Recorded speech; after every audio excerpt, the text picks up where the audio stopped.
សូមអញ្ជើញអង្គុយចុះអង្គជំនុំជម្រះប្រកាសបន្តកិច្ចដំណើរការនីតិវិធីអង្គជំរះសូមបកគលវេទិកាទៅសហប្រញ្ញាអន្តរជាតិដើម្បីបន្តធ្វើបទបង្ហាញស្ដីសន្តានចោតប្រកាន់សូមអញ្ជើញ Thank you, Mr. President. Before the break, I indicated that I would set out briefly the roles of each of the three accused in relation to the arrest, detention, interrogation and execution of perceived enemies. First of all, dealing with Yang Sari. Yang Sari, as Minister of Foreign Affairs, was responsible for identifying enemies within that organisation and determining the ministry cadres who would be sent to work sites for tempering and those who would be arrested and sent to S21. His participation in these matters will be proven by both witness testimony and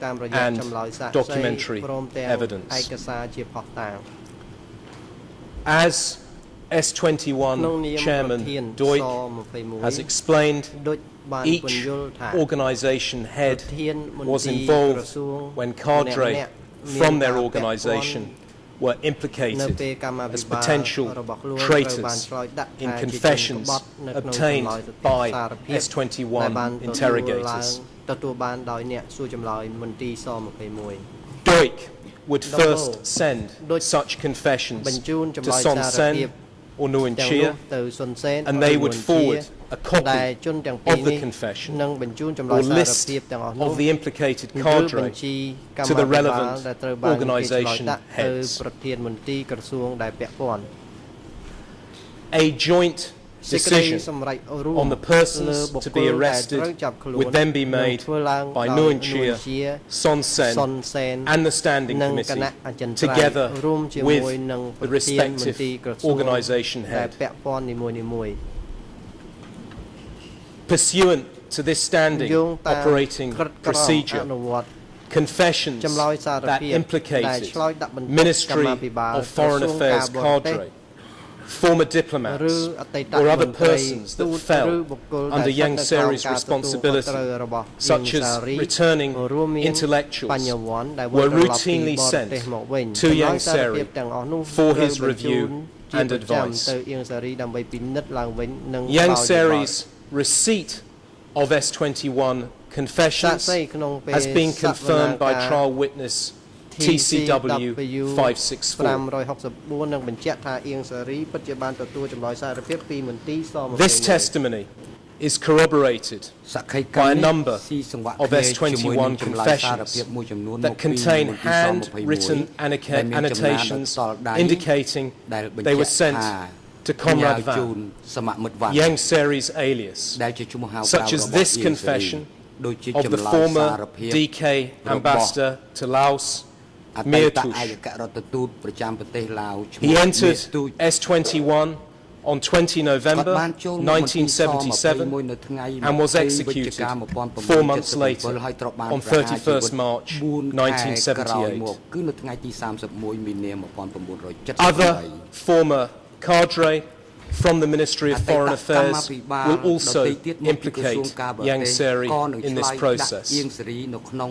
The Chamber will hear from at least 2 such witnesses who were accused of being traitors and directed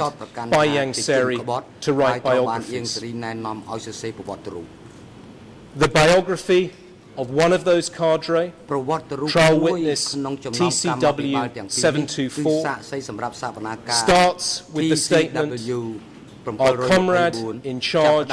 has reported that our class enemy has brought accusations on me." the co-prosecutors will offer into evidence a copy of that biography as tangible evidence of Yang Seri's participation in matters that determined life or death of his cadre.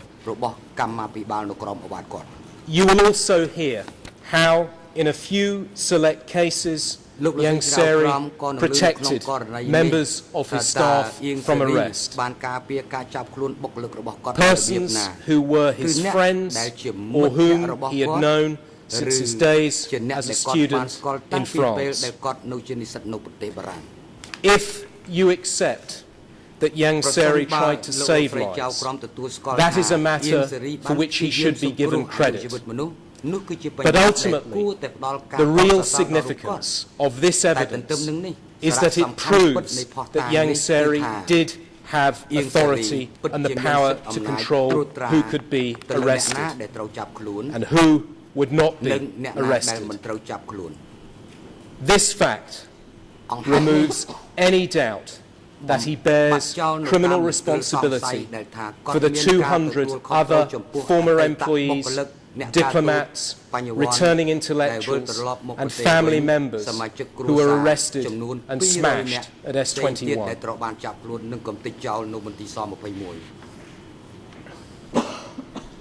Yang Seri's implementation of the CPK enemy policy at his ministry also included political education meetings where he instructed his cadre that internal purges were needed because secret agents of the enemy were inside, and monthly lifestyle meetings and self-criticism sessions that he led and which were used to identify suspect cadre within the ministry.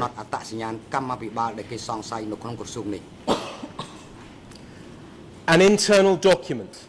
from September 1977 ministry conference notes that they had smashed and swept cleanly away the enemies who were CIA, KGB and Yuan territory swallowers, and calls for continued efforts to sweep cleanly away the remaining enemies within the ministry. Your Honours will also hear how Yang Seri's responsibility extended to suspect cadres throughout the country who were reassigned to work at the Foreign Ministry as a way station en route to S21. Yang Seri has admitted that he was aware the ministry was used as a holding centre for suspect cadre. Because of this role, the Ministry of Foreign Affairs was called the antechamber of death by one former cadre. And as you will hear from Duik, this practice was sufficiently prevalent that Nguyen Chia used the expression to be sent as a diplomat to signify the arrest and execution of a cadre. Yang Seri's knowledge of arrests and execution is also reflected in a number of other statements. For example, during a speech for members of the diplomatic community on 17 April 1977, he announced that the Cambodian people and Revolutionary Army have smashed all the enemy's tricks and crushed their spy network. And in an April 1978 interview with a representative of the US Communist movement, Yang Seri described how Vietnamese and KGB agents in Phnom Penh had been arrested in April and September 1976, who were plotting to organize a coup d'etat against us, and how CIA agents disguised as revolutionaries had been arrested in 1977. Your Honours, you will also hear how the CPK's highest representative to the international community would repeatedly defend and deny the killings and mass human rights abuses when they were directly brought to his attention through official international meetings and official correspondence.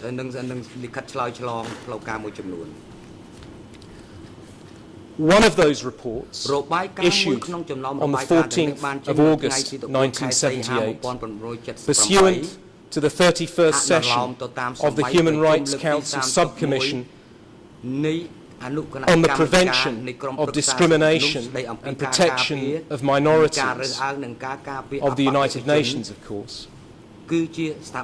contained a request from the Canadian government for the Human Rights Council to investigate crimes occurring in Cambodia. They, the Canadians, said, I quote, "Since the Khmer Rouge took absolute control of Cambodia, called today the Democratic Republic of Kampuchea,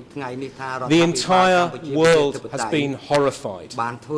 On learning from many concurrent sources about the terrible genocide committed on 2 million babies, children, women and men, about the deportation of all living souls from the capital of Phnom Penh and every other city,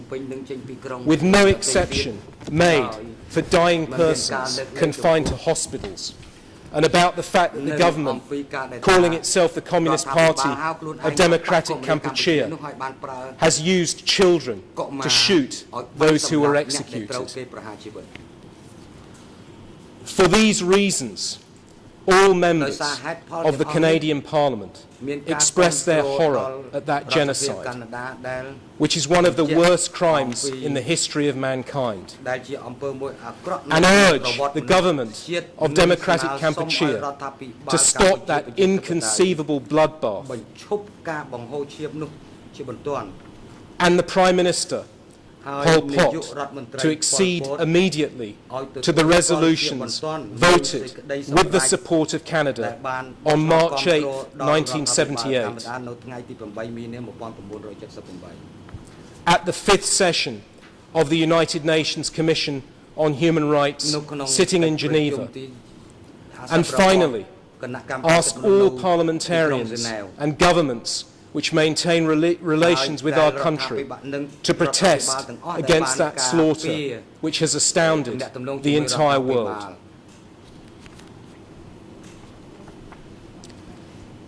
In response,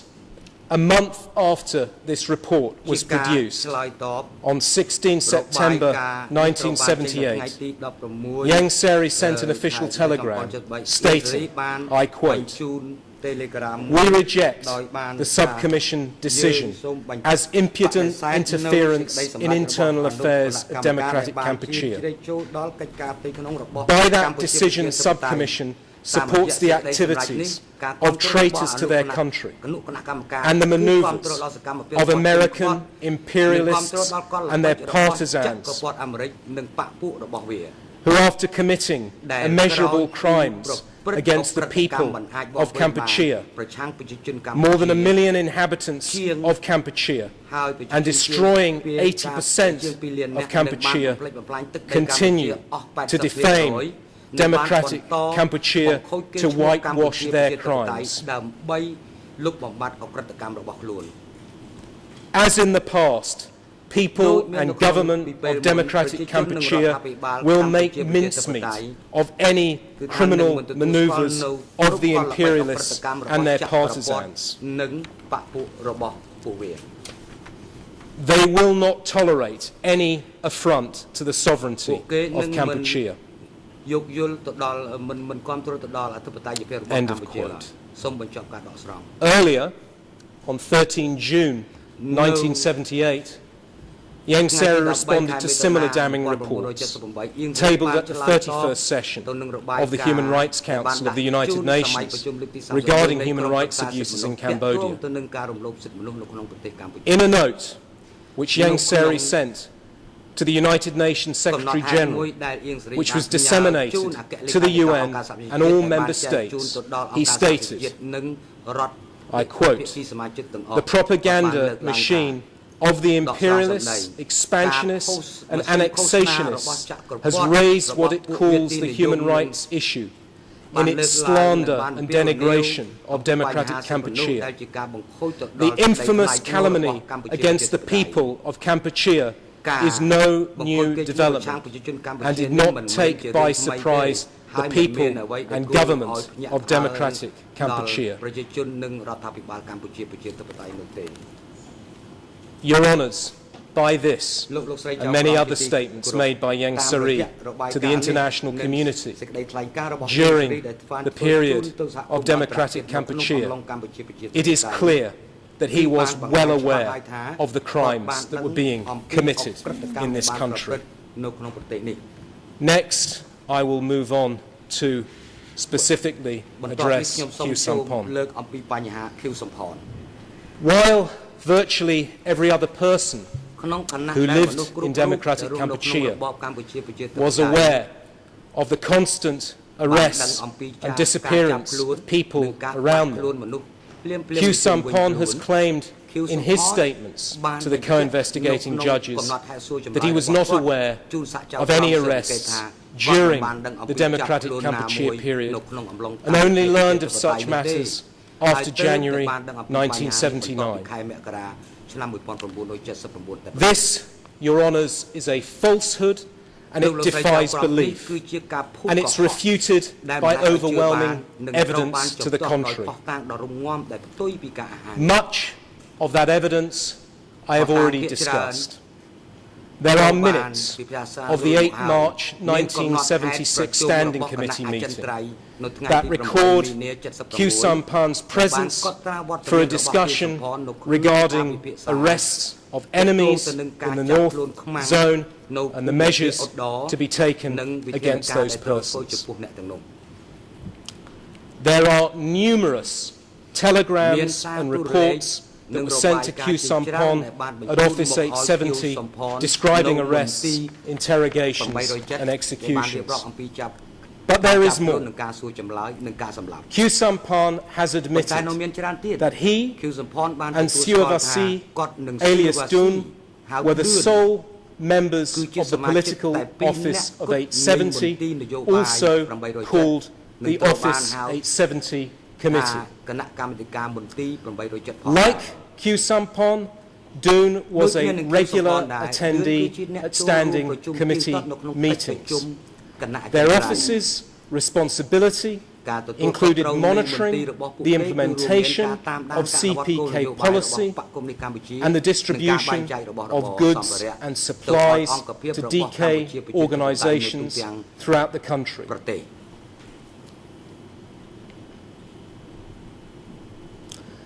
The Central Committee's 30th March 1976 decision also delegated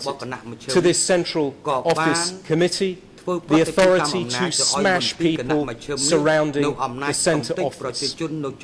While Dun was the original chairman of this office, he was arrested in late 1976 or early 1977, leaving Khieu Samphan in sole control. Your Honours, it is absolutely inconceivable that Khieu Samphan was not aware of the arrest and execution of his office mate Dun. When asked by the co-investigating judges to account for Dun's disappearance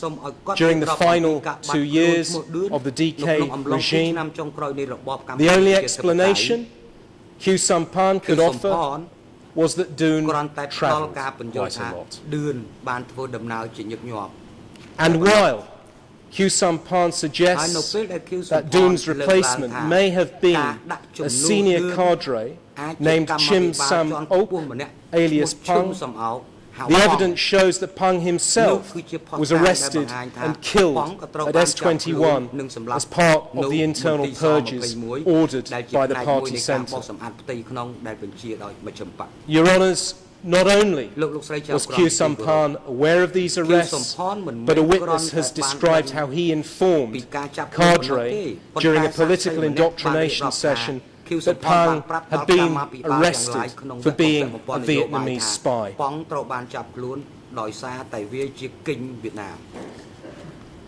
Upon Dun's removal, Khieu Samphan assumed a supervisory role in relation to the Ministry of Commerce, an organisation that was severely purged, with hundreds of cadre sent to S21. Khieu Samphan's involvement and knowledge of such arrests is beyond doubt. You will see evidence of his active supervision of the Ministry of Commerce and his regular visits to ministry sites. A Ministry of Commerce cadre who worked at the Tul Tongpong warehouse in Phnom Penh has stated that in January 1979, Khieu Samphan, Nguyen Chia and Minister of Commerce Van Rith came to his warehouse and announced the cessation of calls for study sessions, which were known by all to be the primary method by which cadre were called away for arrest. As evidence of Khieu Samphan's active involvement in the implementation of CPK enemy policies, the Chamber will also hear evidence from trial witness TCW 428, who will describe being instructed to report directly to Khieu Samphan regarding the security situation in his sector, including arrests and imprisonment of enemies. On one occasion, that witness informed Khieu Samphan that his brother and sister-in-law had been arrested and detained at the North Zone Security Office. Khieu Samphan not only had knowledge of the arrests, but also of his own relatives. He also had the power and authority to intervene and procure their release. Khieu Samphan publicly endorsed and disseminated the CPK's enemy policy on numerous occasions. As early as September 1976, at the Conference of Non-Aligned Countries in Colombo, when questioned by a journalist regarding the evidence of deaths of hundreds of thousands of people in Cambodia, he confirmed the executions of traitors, adding, "It's incredible how concerned you Westerners are about war criminals." In a 1980 interview, Khieu Samphan expressed his full support for the decision to purge members of the Standing Committee and the Central Committee, stating that there were Khmer people who were Yuan undercover agents in our authority lines and held important positions, adding that they had dealt with those people completely in 1977 and 1978. And in a 1977 speech to a mass rally celebrating the second anniversary of the 17 April victory, Khieu Samphan implored the listeners to continue. I quote, "Resolutely suppressing all categories of enemies, preventing them from committing aggression, interference or subversion against us. We must wipe out the enemy in our capacities as masters of the situation. Everything must be done neatly and thoroughly. We must wipe out the enemy," insisted Khieu Samphan, "neatly and thoroughly." Like his fellow party leaders, he saw those enemies everywhere even amongst long-time friends like Hu Nim, who only a few days earlier had been sent to S21 as a traitor.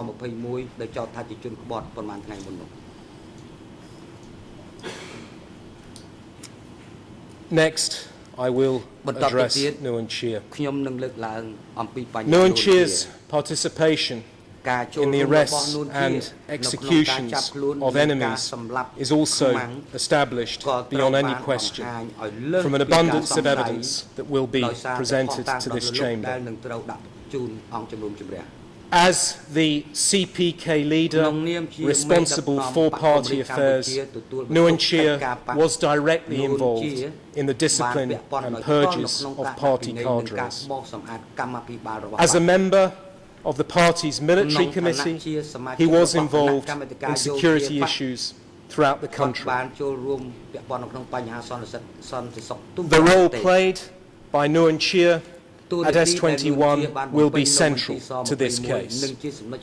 Yingtirit has made clear in statements to this court who she considered responsible for the torture and execution of students from her ministry. To Cambodia. So I had nothing to do with Nuon Chea, although I knew what he has done, and I knew he killed people. I knew this. I know this.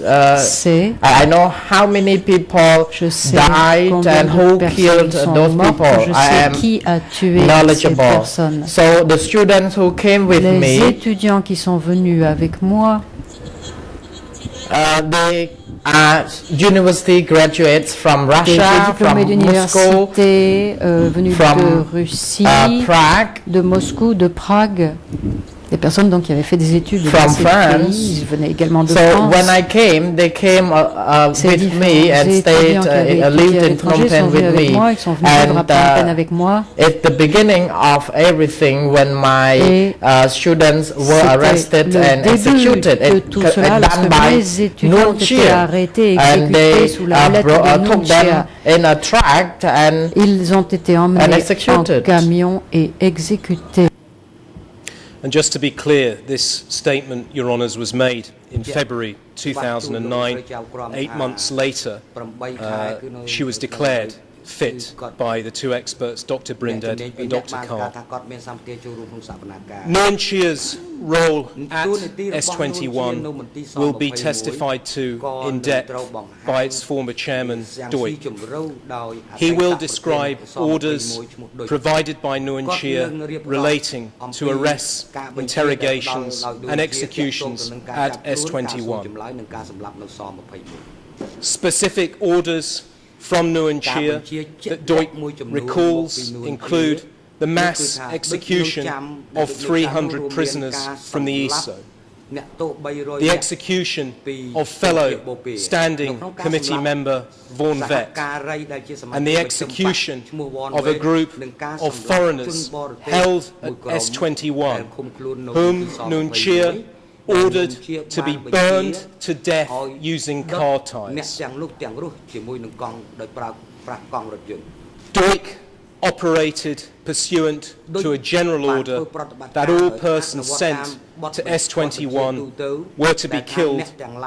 after they had been interrogated and confessed. Duik will also testify as to how Nuon Chea became the immediate superior to whom he reported in the latter part of 1977, after Son Sen had been assigned to the battlefield in the escalating military conflict with Vietnam. From that date until the end of the DK regime, Duik would meet with Nuon Chea every 3 to 5 days to report on S21 operations and receive orders.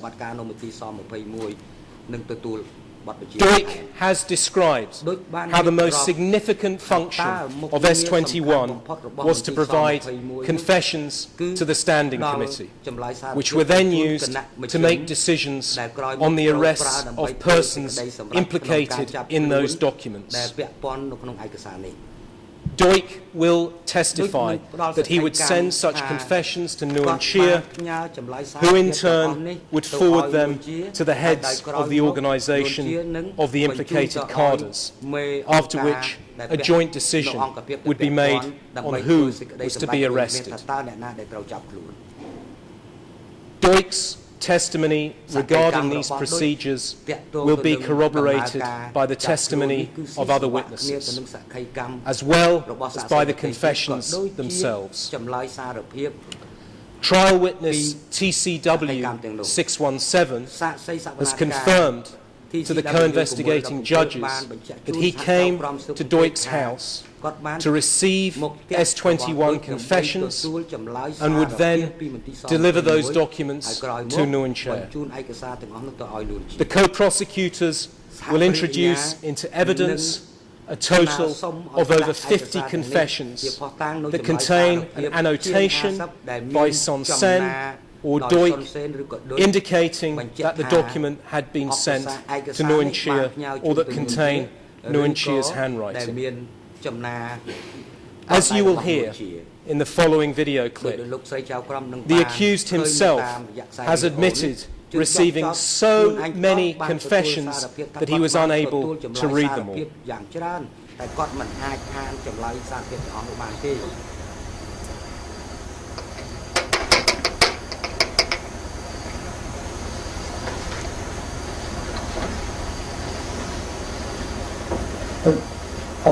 មានប្រសាសន៍ខ្ញុំថាអ៊ំតែងតែអានរបាយការណ៍សេចក្តីសារភាពហ្នឹងបាទរបស់ស21ដើម្បីយួរហ្នឹងទៅអប់រំកម្មាភិបាលដើម្បីកុំឲ្យប្រព្រឹត្តតាមបាទតើអ៊ំសូមបញ្ជាក់តិចតើអ៊ំហាត់កណ្ដាលបញ្ជាក់ថាតើអ៊ំបានអានរបាយការណ៍យ៉ាងម៉េចហើយតើយល់អប់រំកម្មាភិបាលថ្នាក់ក្រោមយ៉ាងណាបាទរបាយការណ៍នេះក៏ដើម្បីខ្ញុំដែលបានមើលទាំងអស់ទេពីព្រោះច្រើនពេកហើយមិនមែនជាភារកិច្ចរបស់ខ្ញុំមើលណាតែការអប់រំក៏យកស្នៀតគេឧបាយកលវាយ៉ាងម៉េចណាយកទៅអប់រំឲ្យដឹងទេឧមាថាឧបាយកលស្អីដែលជាគ្រោះថ្នាក់ដល់យើងគឺបញ្ហាស្រីស្រាអំណាចអញ្ញានេះមនុស្សយើងទៅប្រើអានឹងច្រើនពេកទៅវាឃ្លាតឆ្ងាយពីប៉ាណាវាឃ្លាតឆ្ងាយពីមេគាចាត់តាំងរបស់ប៉ាឃ្លាតឆ្ងាយពីទេសនារបស់ប៉ាជាពិសេសស្រីស្រាក្នុងសង្គមហ្នឹងវាអាក្រក់ណាលុយកាក់ស្រីស្រាលបែងស៊ីសងនេះលបែងស៊ីសងជាណាមិនសូវប្រមាណទេប៉ុន្តែលុយកាក់អីនេះពីណាខ្លួនឯងមិនធ្វើមិនប្រពន្ធធ្វើអានឹងវាយកអញ្ចឹងណាទៅអប់រំឲ្យយល់សំខាន់វាវាយយើងខាងសម្ភារៈវាខ្មាំងវាយយើងខាងសម្ភារៈជាណាមិនខ្មាំងដែរពីគ្នាឯងហ្នឹង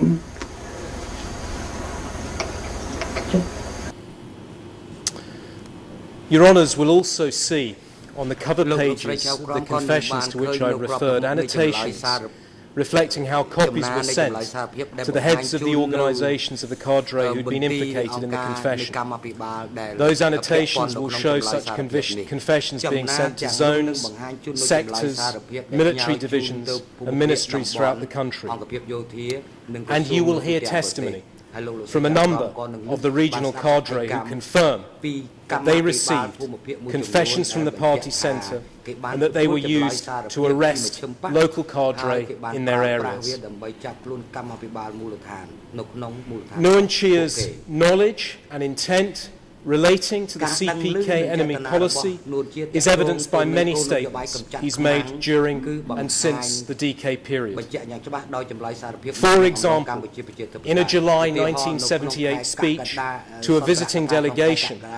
from the Communist Party of Denmark, Nuon Chea revealed the efforts of the CPK leaders to deal with internal enemies. And I quote, "Since liberation, our experience relates to anti-party activities organised inside our party. They usually involve CIA, Vietnamese and KGB agents. Our experiences in this area are very recent, but it appears from what we've been able to learn that CIA, Vietnamese and KGB agents have been working inside the party for a long time. Although we say plans have been crushed, we do not mean the enemy has given up. We have to continue to build and to defend our party and our leadership and to apprehend the people who have infiltrated our party.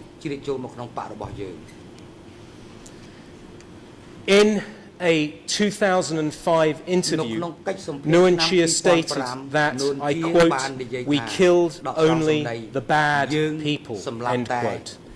and that the reason the purges started was that some of the people in charge of districts and provinces were our enemies. These traitors didn't follow our policies. Many former comrades of yours, senior members of the party, were purged and lost their lives. Not many. Some didn't admit their mistakes. But others knew, and they admitted them in our meetings, and they were accepted. We didn't kill many. We killed only the bad people, not the good. And at his initial appearance before this court, Nguyen Chia stated that there were American CIA and Soviet KGB agents, the Free Khmer and Vietnamese secret agents who were hiding within the party, among the population and in our cooperatives. And it was these persons that caused the party line to be raw and burnt and then destroyed the country, party and people. Thus, Your Honours, you can see that each of the accused played an integral role in the misguided and tragic policy of the CPK towards perceived enemies that resulted in the execution of hundreds of thousands of Cambodians,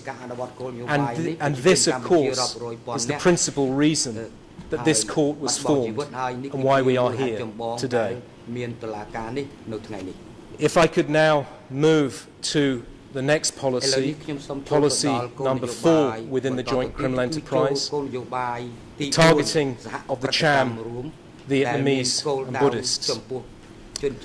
At the beginning of 1975, Your Honours, Cambodian society was complex and culturally rich and diverse. According to the CPK analysis, Cambodia was comprised of different classes of people, including feudalists, bourgeoisie, capitalists, civil servants, Buddhist monks, intellectuals such as teachers and students, Lon Nol military officers and soldiers, workers, rich peasants, middle peasants, poor peasants, and national minorities such as the Hill tribes, Lao, Thai, Chinese, Chams, and Vietnamese. The accused decided that they would bring this rich diversity to a sudden end. Their perfect, pure society would have only one kind of person, the worker peasant. The CPK's initial policies on religion and ethnic minorities were developed by the accused and other senior party leaders in intensive meetings held following their arrival in Phnom Penh in April and May 1975,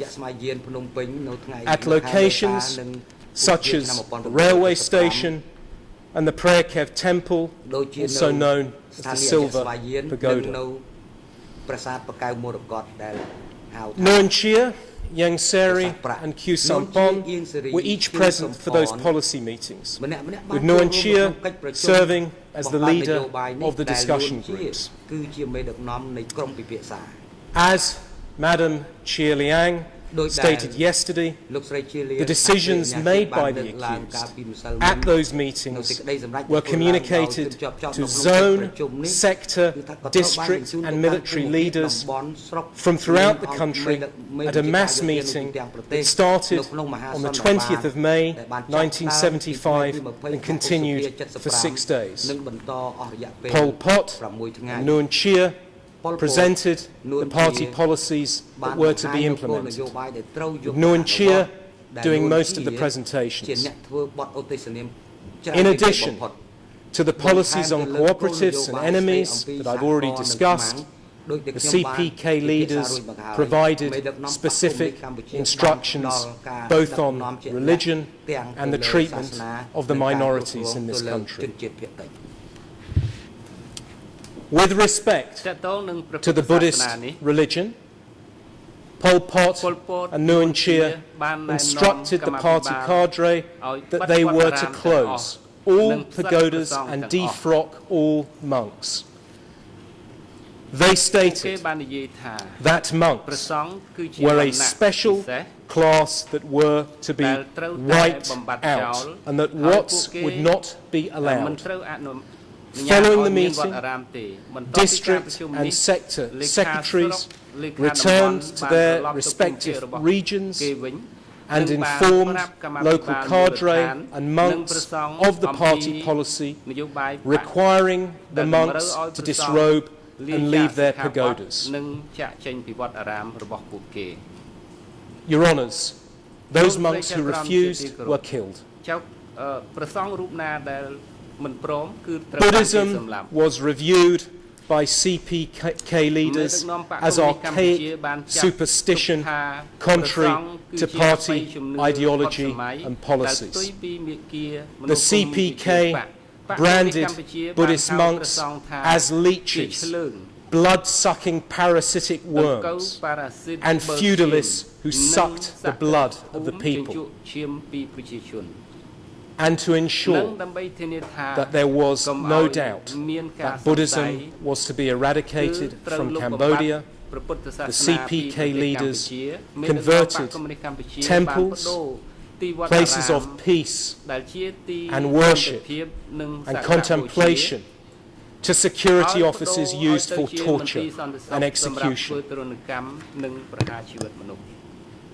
For many centuries, Buddhism has been the foundation of Cambodian society, providing everything from the ethical rules by which the Cambodian people live, together with the temples at which they gather for religious and family celebration. As you've heard from my colleague, the CPK leaders destroyed this unifying thread in Khmer culture, yet another victim of their program to erase and eliminate the old society. At the 20th to the 25th May 1975 mass meeting, the party leaders also provided instruction on the treatment of ethnic minorities. CPK cadre were instructed that all Vietnamese were to be deported, including Vietnamese wives of Khmer husbands. As a direct result of this directive from the CPK leaders, an estimated 150,000 to 200,000 Vietnamese were deported from Cambodia by September 1975. Also, at the May 1975 or later meetings, Pol Pot told the cadre that the Cham were to be barred from their religion, forced to raise pigs and eat pork, and that anyone who resisted was to be killed. You have already heard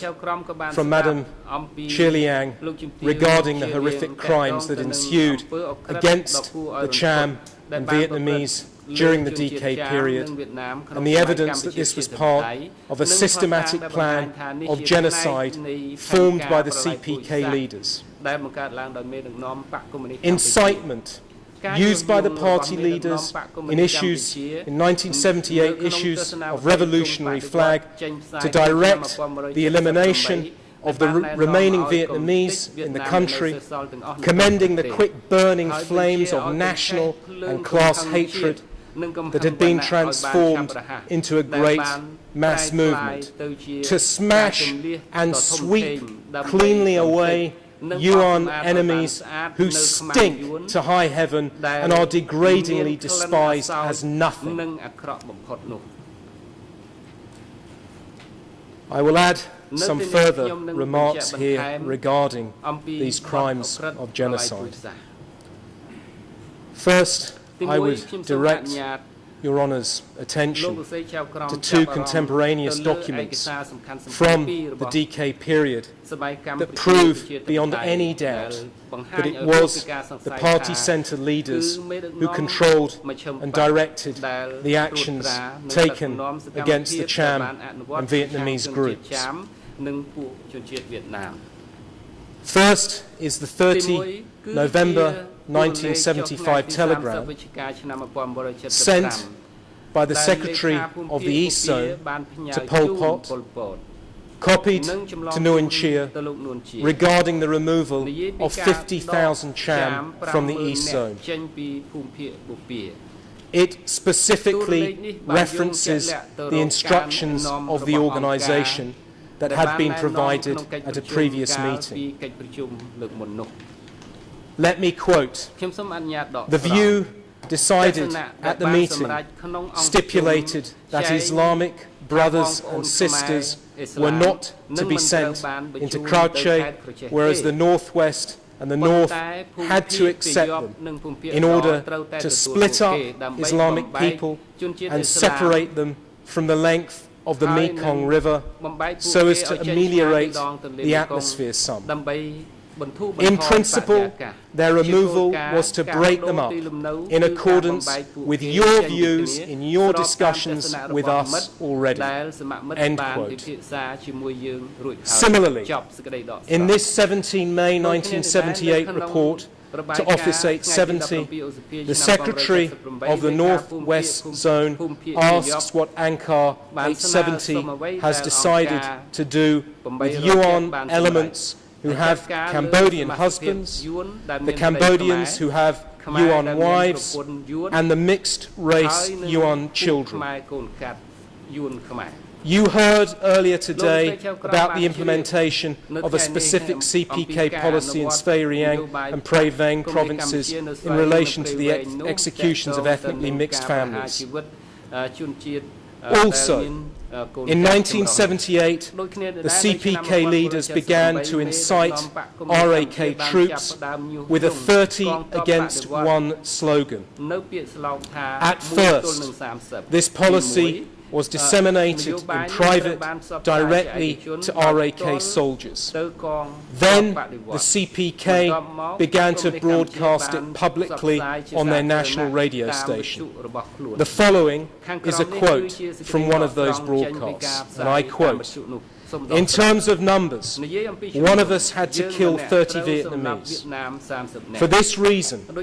2 million troops should be more than enough to fight the Vietnamese, because Vietnam only has 50 million inhabitants.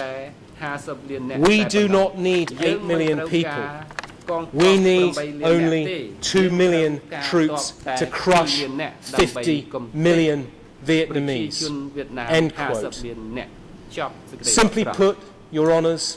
that statement was a public declaration of the CPK plan to exterminate all the Vietnamese people. Khieu Samphan also used his speeches to incite genocide against the Vietnamese, describing them as ruthless savage, internationalized enemies and calling for national hatred. Some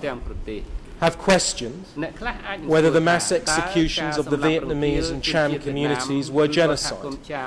or part of the broader plan of the CPK leaders to eliminate all enemies. The answer, Your Honours, is that they were both. For example, the mass execution of the remaining Cham people in Kang Mes district in 1977 occurred as part of the purge of the entire central zone by CPK forces from the southwest. The following year, when southwest forces moved on to purge and cleanse the east zone of its enemies, the Cham people in Krokchmar district were subject to mass killings. Central Zone cadre have described how those executions were carried out in part by a special intervention unit of the party centre under the command of Standing Committee member Son Sen. But there can be no question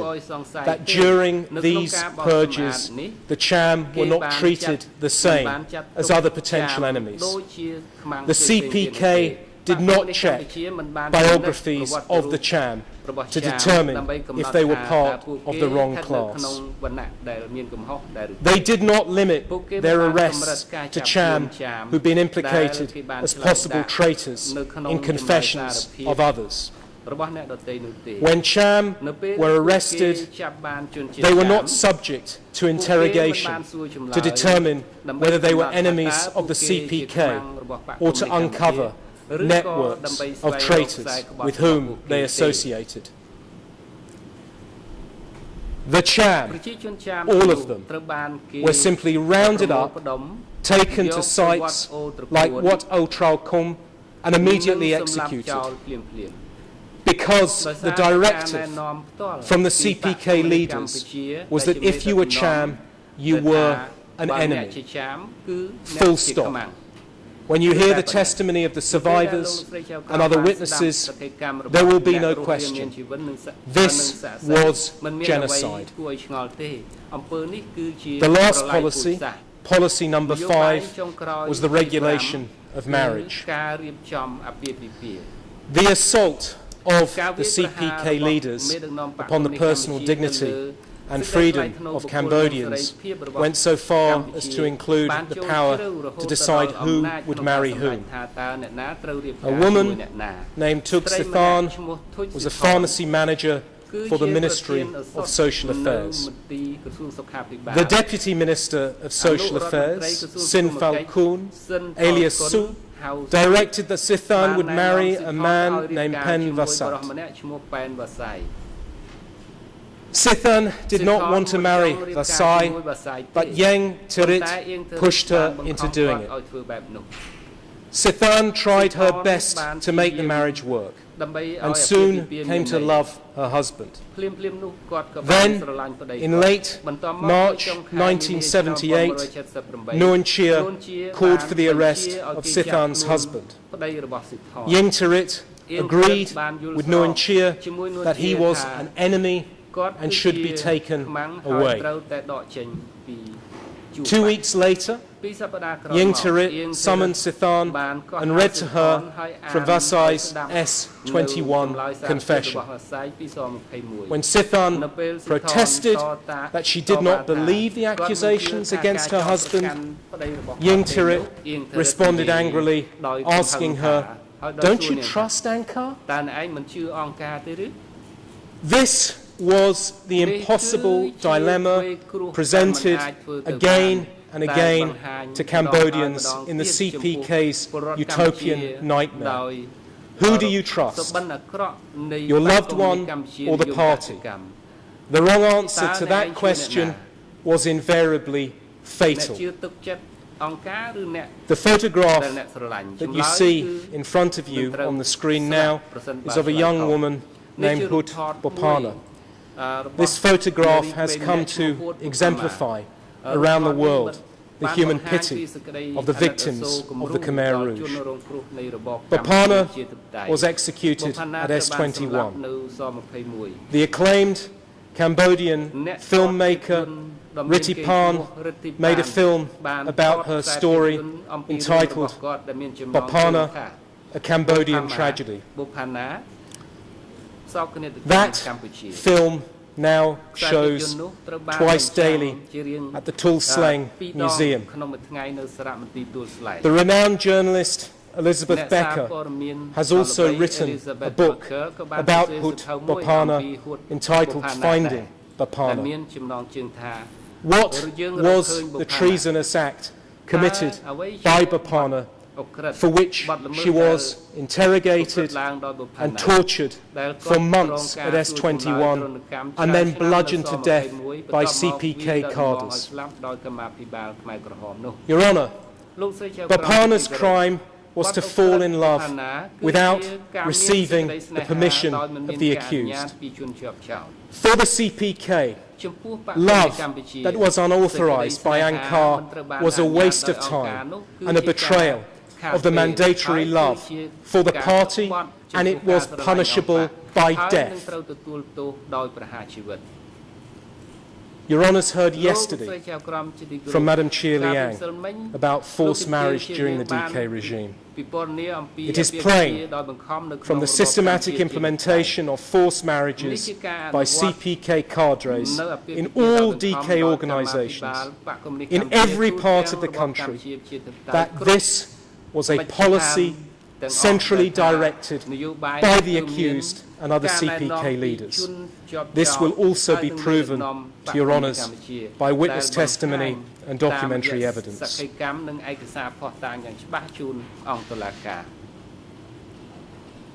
My concluding remarks, Your Honour. Your Honours, this court was principally established to bring some small measure of justice many years on to the victims of the Khmer Rouge. But I would also ask you respectfully to see your role here in a much wider context. The 20th century was one of the bloodiest in the Book of Years. Over 150 men, women and children perished across the globe. Most of these victims of war and terror remain unvindicated. But here, in Cambodia, a unique opportunity has been given to address this issue of impunity 30 years on, to set a powerful example and to send a strong warning from the past to the future so that human beings everywhere can rightfully expect to live in peace under the law. Moreover, that this trial is a reaffirmation of our absolute refusal as human beings to accept the cynical inevitability of destroying each other from age to age. This court is by no means a perfect institution. It has struggled under its own burdens, but it is the only instrument we have to address crimes of shocking magnitude that threaten the fragile bonds that unite all of humanity. In seeking to apply the sanctions of the law to these three men, we do not dispute that states and individuals outside Cambodia contributed to what took place here, both before and during those fateful years of 1975 to 1979. But that does not exonerate these three accused before you. It is not a defence for what they did. Just east of Siem Reap town, in Rulus commune of Prasat Bakong district, a new institution of higher learning is rising from the mud on the shores of the Great Lake. classrooms, dormitories, a meeting hall, library,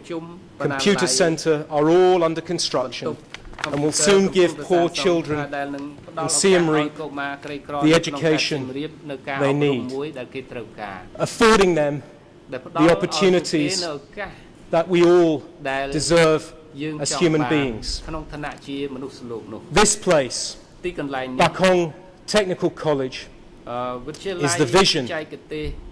of a man named Ranachit Yemsut, Ronnie to many of his friends. Yemsut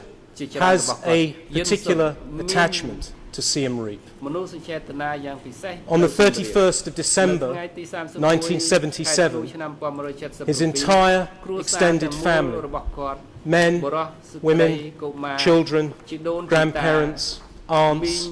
uncles and cousins, was among a group of 79 new people who were herded to the shore of the Great Lake by CPK cadres and clubbed to death in a muddy ditch in one of the countless massacres during the DK regime. Yemsut was the only survivor of that massacre. And today, on those same shores, he's building what will be a university, a place of learning, something decent and honourable and lasting. Between 1.7 million and 2.2 million human beings died premature deaths in the 3 years, 8 months and 20 days that these three accused ruled Cambodia. The magnitude of lost human spirit, talent and potential, scholars, doctors, builders, surgeons, teachers, men and women of commerce, religious and civic leaders. This endless roll of the dead. How many schools, universities and hospitals are unbuilt? How many lives have not been saved? How many children not educated? How much has been lost? It does not escape the sight of anyone who lives in this country how it still struggles today. And why? Because the accused who are before you are thieves of time and common murderers of an entire generation of Cambodians. They robbed decades of development and prosperity from this country. They left gaping holes in every Cambodian family. They removed all breath from notions such as law and civilized behavior. No one in this country is left unhurt or unaffected by what these three elderly men have done. Mr. President, Your Honours, your judgment must be inscribed as a decisive act in the history of this country and the mandate of this court. The evils that these three men set in motion must be determined. The office of the co-prosecutors is absolutely confident that the guilt of each will be proven beyond reasonable doubt. The need for justice of 2 million people will be satisfied, and their suffering and death will not have been useless to the progress of mankind.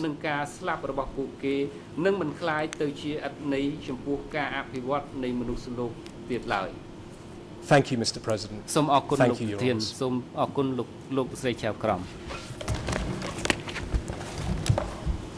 សូមអរគុណសហប្រញ្ញាសូមអញ្ជើញមេធាវី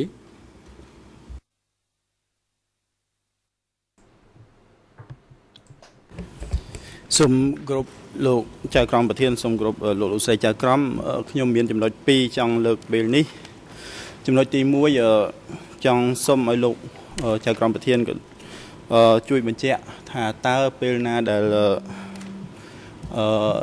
លោកចៅក្រមប្រធានអនុញ្ញាតឲ្យខ្ញុំបាទជាមេធាវីនាំមុខតំណាងដើមម្ដងរដ្ឋវិនីបង្ហាញអំពីមេធាវីចំនួន3រូបដើម្បីជូនលោកចៅក្រមប្រធានទទួលស្គាល់សិទ្ធិរបស់គាត់ដើម្បីមាន សិទ្ធពេញលេញជាមេធាវីនៅពេលនេះទី1ទី2គឺពាក់ព័ន្ធទៅនឹងស្ក្រីថ្លែងបើកសវនាការនេះវាជាឱកាសជាប្រវត្តិសាស្ត្រមួយសម្រាប់ដំបណ្ដឹងរដ្ឋវិនីក៏ដូចជាជនរងគ្រោះដទៃទៀតដំបណ្ដឹងរដ្ឋវិនីមានឱកាសដ៏ល្អនេះដែលត្រូវបានវិធានផ្ទៃក្នុងនេះអនុញ្ញាតឲ្យដំបណ្ដឹងរដ្ឋវិនីចូលរួមក្នុងនីតិវិធីតុលាការក៏តែនៅក្នុងឱកាសកម្មវិធីបើកសវនាការនេះដំបណ្ដឹងរដ្ឋវិនីមិនមានសិទ្ធិនៅក្នុងការធ្វើផ្ដាល់មតិមួយចំនួនទេហើយក្នុងឱកាសនេះខ្ញុំបាទសូមស្នើសុំលោកចៅក្រមប្រធានក៏ដូចជាលោកស្រីទាំងអស់សារជាថ្មីដើម្បីឲ្យធ្វើការពិចារណាម្ដងទៀតដើម្បីឲ្យខាងមេធាវីដំបណ្ដឹងរដ្ឋវិនីលើកអំពីមតិយោបល់មួយចំនួនរយៈពេល15នាទីឬក៏30នាទីរយៈពេលនេះមិនជាច្រើនទេក៏ប៉ុន្តែសម្រាប់ដំបណ្ដឹងរដ្ឋវិនីវាមានតម្លៃណាស់ដែលដំបណ្ដឹងរដ្ឋវិនីមានសម្លេងនៅក្នុងពេលដែលជាប្រវត្តិសាស្ត្រដែលជាការបើកសវនាការក្នុងករណី002នេះដែលដំបណ្ដឹងរដ្ឋវិនីក៏ដូចជាជនរងគ្រោះបានរងចាំរយៈពេល32ឆ្នាំកន្លងមកនេះសូមលោកចៅក្រមប្រធានមេត្តាពិចារណាពីករណីនេះសូមអរគុណបាទសូមអរគុណហើយចំពោះបញ្ហាទី1ដោយពេលវេលាមានកំណត់ហើយកាលដែលរអាក់រអួលកាលពីម្សិលមិញដោយមូលហេតុបច្ចេកទេសសម្លេងនោះឥឡូវនេះពេលវេលាដែលបានគ្រោងទុកគឺពេលវេលាកំណត់សម្រាប់ភាគីសហប្រញ្ញាហើយនិងភាគីដទៃទៀតដូច្នេះទីដោយស្ថានភាពមិនទាន់ភាពចាំបាច់នៃការដែលឡើងអាចទទួលសិទ្ធិក្នុងការឡើងផ្ដាល់មតិយោបល់ឬក៏សួរសំណួរផ្សេងៗនោះអង្គជំរះបានពិចារណាថាគួរតែត្រូវបានធ្វើការបង្ហាញចំពោះមេធាវីទាំង3រូបឬក៏មេធាវីផ្សេងទៀតនៃមេធាវីដើមបណ្ដឹងរដ្ឋវិនីដែលមិនទាន់បានទទួលស្គាល់ដោយអង្គជំរះរដ្ឋដំបងគឺនៅចុងនៃកិច្ចដំណើរការសមរការនេះគឺជាពេលវេលាសមស្របដែលយើងបានពិចារណារួចហើយបញ្ហាទី2អំពីសំណើសុំដែលមេធាវីនៅមុខតំណាងដើមបណ្ដឹងរដ្ឋវិនីបានថ្នើសុំដោយផ្ទាល់មាត់នៅពេលនេះទំនងជាមិនខុសគ្នាពីសំណើសុំដែលបានធ្វើរួចមកហើយទេដើម្បីឲ្យកាន់តែច្បាស់លាស់ទាំងមេធាវីទាំងសាធារណជននិងភាគីនៅពេលនេះអនុវត្តតាមវិធាន89ស្ទួនអនុវិធាន2នៃវិធានផ្ទៃក្នុងដែលចែងអំពីសកម្មភាពលើអង្គសេចក្តីថានៅមុនពេលសួរចម្លើយជនជាប់ចោទសហប្រញ្ញាអាចធ្វើកិច្ចសន្តានដោយសង្ខេបអំពីបទចោទប្រកាន់ប្រឆាំងចំពោះជនជាប់ចោទឬមេធាវីជនជាប់ចោទអាចធ្វើការឆ្លើយតបដោយសង្ខេបបានខ្លឹមសារនៃបទបញ្ញត្តិវិធាន89ស្ទួន2ដែលអង្គជំរះយកមកអនុវត្តនៅពេលនេះពុំមានកំណត់អំពីសិទ្ធិរបស់មេធាវីនាំមុខតំណាងដើមបណ្ដឹងរដ្ឋវិនីក្នុងការធ្វើក្តីសន្និដ្ឋានចោទប្រកាន់ឬក៏កត់សម្គាល់អ្វីផ្សេងនោះឡើយទី2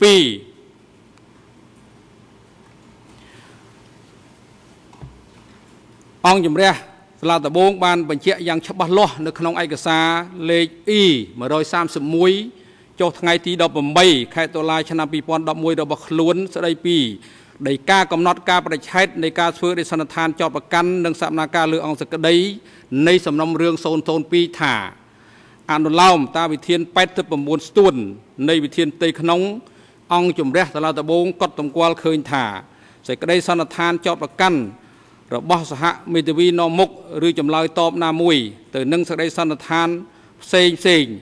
នឹងពុំត្រូវបានអង្គជំរះអនុញ្ញាតឲ្យធ្វើឬលើកយកមកពិនិត្យពិចារណាឡើយ3